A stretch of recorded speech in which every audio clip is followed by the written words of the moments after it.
Assalamualaikum warahmatullahi wabarakatuh.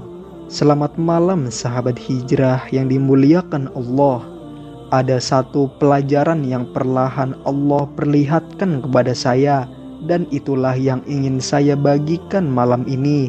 Dan semua itu kita renungkan bersama dalam luasnya ajaran Islam. Segala puji bagi Allah Ta'ala, Tuhan semesta alam, yang telah mempertemukan kita dengan bulan Ramadan dan memberi kita kesempatan untuk berpuasa demi meraih takwa. Sholawat dan salam semoga tercurahkan kepada junjungan kita baginda Nabi Muhammad SAW, yang setiap sunnahnya adalah cahaya dan setiap tuntunannya adalah keselamatan. Saudaraku yang dirahmati Allah, banyak orang mengira sahur hanyalah soal makan sebelum subuh, padahal sahur adalah sunnah yang penuh keberkahan. Rasulullah SAW bersabda, "Bersahurlah kalian, karena dalam sahur itu terdapat keberkahan." Hadis riwayat Bukhari dan Muslim. Perhatikan, Rasulullah SAW tidak mengatakan sahur itu sekedar menguatkan tubuh. Beliau mengatakan ada barokah di dalamnya. Barokah artinya kebaikan yang bertambah, meluas, dan membawa berkelanjutan. Saudaraku, keberkahan sahur itu bisa jadi pada fisik, bisa jadi pada rizki, bisa jadi pada hati. Karena waktu sahur adalah waktu yang sangat istimewa. Allah Subhanahu wa Ta'ala berfirman dalam Al-Quran surah Az-Zariyat ayat 18, "Dan pada waktu sahur mereka memohon ampun." Al-Quran surah Az-Zariyat ayat 18. Artinya waktu sahur adalah waktu istighfar, waktu turunnya rahmat, waktu ketika langit lebih dekat dengan doa-doa hamba. Sahabat hijrah yang dimuliakan Allah, sahur juga adalah pembeda puasa umat Islam dengan puasa ahli kitab. Rasulullah SAW bersabda, "Perbedaan antara puasa kita dan puasa ahli kitab adalah makanan sahur." Hadis riwayat Muslim. Lihatlah, bahkan dalam hal sederhana seperti makan sebelum subuh, Islam memiliki identitas yang mulia. Dalam mazhab Syafi'i dijelaskan bahwa sahur hukumnya sunnah, meskipun hanya dengan seteguk air. Karena yang terpenting bukan banyaknya makanan, tetapi mengikuti sunnah Nabi. Rasulullah SAW juga mengakhirkan sahur mendekati waktu subuh. Dalam riwayat Bukhari disebutkan bahwa jarak antara sahur Nabi dan azan subuh sekitar membaca 50 ayat Al-Quran. Artinya sahur itu tidak terlalu awal, agar semakin dekat dengan waktu ibadah. Saudaraku yang dimuliakan Allah, di saat orang lain terlelap, engkau bangun. Di saat dunia sunyi, engkau menyebut nama Allah. Di saat banyak manusia bermimpi, engkau sedang menjemput rahmat. Itulah nilai sahur, bukan hanya pada makanan, tetapi pada kebangkitan jiwa. Dan bisa jadi keistiqomahan bangun sahur lebih berat daripada menahan lapar seharian. Karena melawan kantuk adalah melawan nafsu, maka jangan remehkan sahur.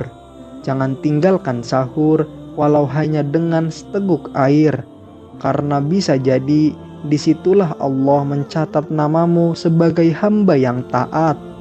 Hal inilah yang pelan-pelan mengubah cara saya memandang amal. Saudaraku yang dirahmati Allah, sahur bukan hanya tentang mengisi perut, ia adalah latihan kepekaan rohani. Ketika kita bangun dalam kegelapan malam, sebenarnya kita sedang menjawab panggilan yang tidak semua orang mampu mendengarnya.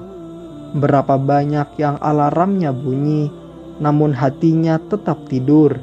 Berapa banyak yang terbangun, namun hanya fokus pada makanan, tanpa menyadari bahwa waktu itu adalah waktu yang sangat mahal. Allah Ta'ala berfirman, "Makan dan minumlah hingga jelas bagimu benang putih dari benang hitam, yaitu fajar." Al-Quran Surah Al-Baqarah ayat 187. Ayat ini bukan sekedar izin makan. Ia adalah tanda bahwa Allah sendiri memberi ruang kepada hambanya untuk bersiap menghadapi ibadah. Saudaraku yang dimuliakan Allah, sahur mengajarkan kita tentang niat yang diperbaharui sebelum fajar menyingsing. Kita memperbaharui tekad untuk berpuasa hari itu. Kita menegaskan kembali bahwa puasa ini bukan rutinitas tahunan, tetapi ibadah yang kita persembahkan hanya untuk Allah. Dan di waktu sahur itu pula, kita memiliki kesempatan untuk memperbanyak istighfar, karena Allah memuji hamba-hambanya yang memohon ampun di waktu sahur.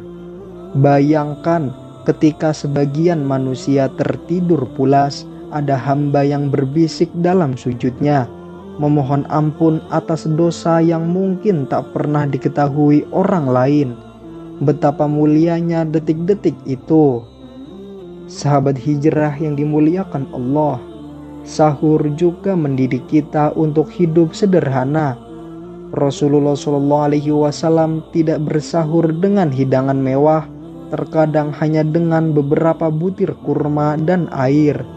Karena inti sahur bukan pada banyaknya makanan, tetapi pada mengikuti sunnah dan mengambil keberkahannya. Dalam mazhab Syafi'i dijelaskan, meskipun orang tidak memiliki makanan, disunahkan baginya tetap bersahur walau hanya dengan air. Karena keberkahan itu tidak selalu terlihat secara materi. Ia bisa hadir dalam kekuatan hati, dalam kelapangan dada, dalam kemudahan menjalani puasa sepanjang hari.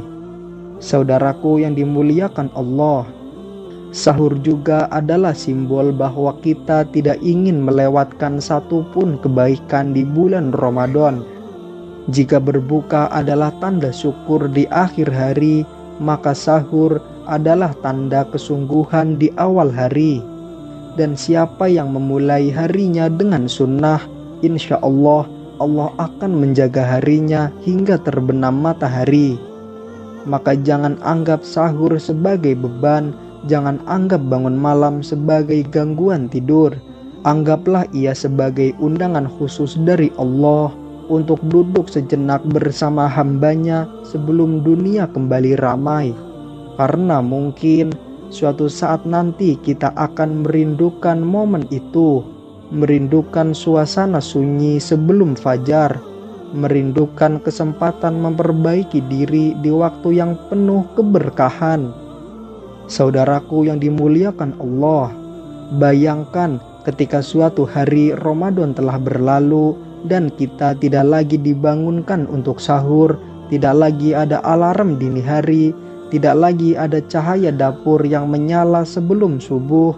Saat itulah mungkin kita akan sadar bahwa momen sahur adalah salah satu nikmat yang paling halus namun paling berharga. Karena di sanalah kita belajar bangun bukan karena terpaksa, tetapi karena cinta kepada sunnah Nabi. Dan siapa yang menjaga sunnah di waktu sepi, insya Allah akan dijaga Allah di waktu ramai. Maka selama kesempatan itu masih ada, jangan sia-siakan. Bangunlah meski berat, duduklah meski masih ngantuk, sebut nama Allah meski suara masih pelan. Karena bisa jadi disitulah Allah menuliskan untuk kita derajat yang tidak pernah kita sangka sebelumnya. Semoga apa yang kita renungkan malam ini membawa keberkahan.